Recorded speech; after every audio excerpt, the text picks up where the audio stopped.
Good morning, everybody. We're going to be using Photoshop for the first time. Now, at the bottom of your screen, you have a toolbar, and on this toolbar, you may be able to see Photoshop being displayed. It would be displayed as a PS in a blue box, but just like me, if you don't see it there, there are other ways of finding it without having to rip the computer apart. Hit Command Spacebar, the Spotlight search bar will appear, and in that search bar, you can type in Photoshop. Okay? If you start the word, as you can see, it's already selected what I want to see. Okay. Return, and Photoshop will start loading. Okay? When you start Photoshop, this is what you're going to see. It doesn't look like much, but the program is running. All right? We're going to start off with what we are looking at right now. And Photoshop does not automatically load images into it. You have to tell it what image you want to work with at that specific time. So when we are here, we do have a lot of tools open to us.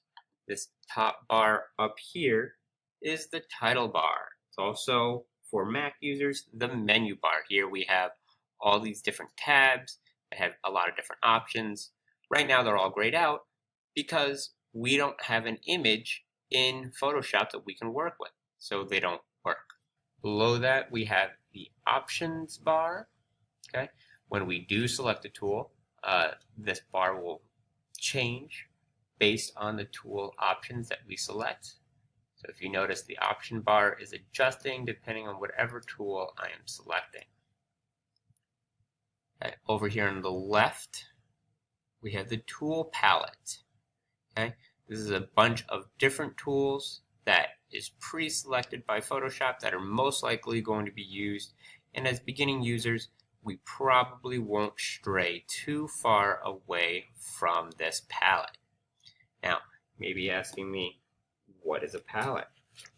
Palette is a group of commands or tools that are put together in some way in order to make your life easier. This is just a tool palette. It has a bunch of different tools that you can use, and as you can see, it is movable. Okay, you can place it anywhere on your screen just by grabbing this little gripper bar, and if you want it to stay over here on the left, you bring it back over to the left. Okay, over here on the right, we have a bunch of other palettes.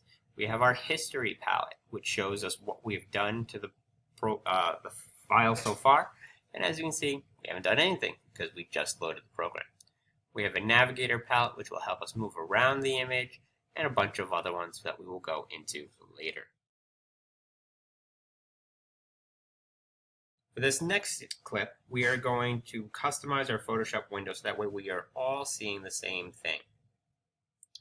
Photoshop has a lot of different palettes that can be opened or closed, and depending on who was using it last, you might see something different than what I am seeing. So we want to make sure that we're all seeing the same thing. That way we can move together at the same pace. To make this easiest, we're going to go to Window, Workspace, and we're going to make sure the Essentials default is checked, and we're going to click it again just to make sure that it is working the way it's supposed to. You should see the Navigator palette over here, Adjustments palette, Color, Layers. History might not be there. It might just look like this. Okay, and that is absolutely fine. This is what you should be looking at right now. Second, we're going to adjust the tool palettes and making sure they're in their default state as well.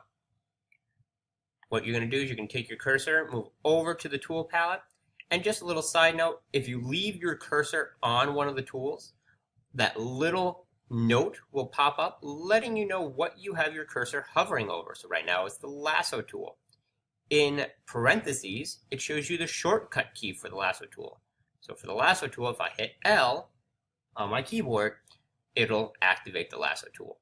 One thing that you can do with Photoshop is use the keyboard more than actually the mouse, so that way you don't have to take your hands, move your eyes in a direction that you don't want to, and just hit the keyboard shortcut command. Make you move a little more efficiently and work in a little bit quicker of a pace. But that comes with time.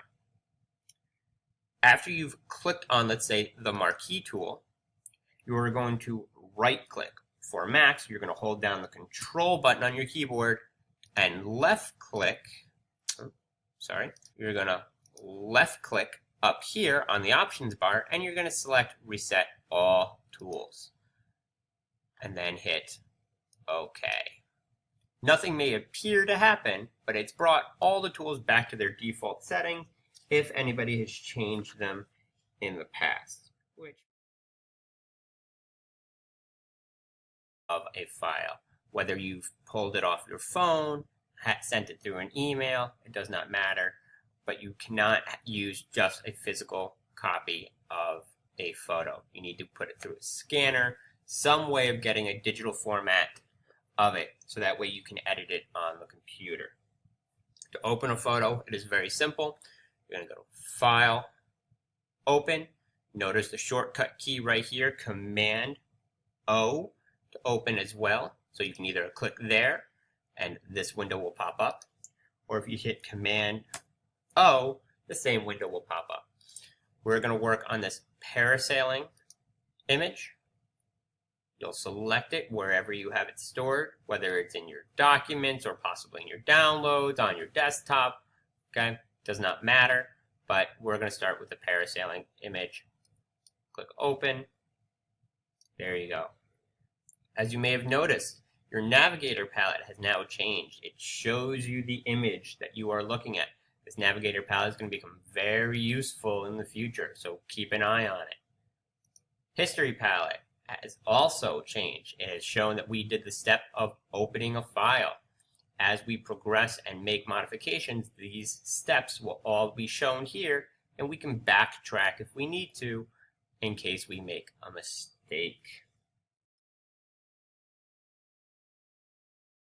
Now that we have a photo loaded, let's take a look at our workspace, which is everything all together. Okay, the tool palettes, the drawing window, palettes over here, everything. Now that with the open photo, our menu bar has changed. We now see a lot more active commands that we can use, again with their shortcuts. If we go to Window, here we see a few shortcuts, and we see some things that are checked. These check marks indicate that those palettes are on our workspace somewhere. Okay, we have layers check marked, we have history check marked, we have history over here, and we have layers down here. So they're there for us to find. As we go through this, we will be turning some palettes on, some palettes off, depending on what you need. Around the screen here, we know we have opened the parasailing image because parasailing is up here. The 50% shows us the magnification that we are using, and that can also be located in a few other locations. On the navigator pane palette, you can see 50% written right there. In the lower left corner of the document window, you can see 50% right here. We also have a little message area down here. Right now it's letting us know how big the picture is. And again, we have a little tool tip that pops up. We can change what this looks at, or what this says, depending on what we click here, but document dimensions is fine for now. The document window also has scroll bars. Right now they're not active because the picture is filling the screen, but if I make the window smaller, the scroll bars appear and become useful. The last video in this clip is going to be saving a photo. Again, very simplistic. What you're going to do is go to File, Save As. And for the parasailing photo, we're going to change its name a little bit. We're going to add the word editing because the parasailing lets us know what's happening. And editing lets us know our status on this photo. And we will be editing this photo a little bit more so that way it is a better photo of the parasailer. When you hit save, it'll ask you your JPEG options. Just hit OK for now. We're not going to play around with that. And you know that your name has changed when you look up here at the title bar and it says parasailing editing, which is the photo we just saved it as. So we actually now have two photos. We have parasailing and then we have parasailing editing, which are copies of each other, and we're going to edit the editing one.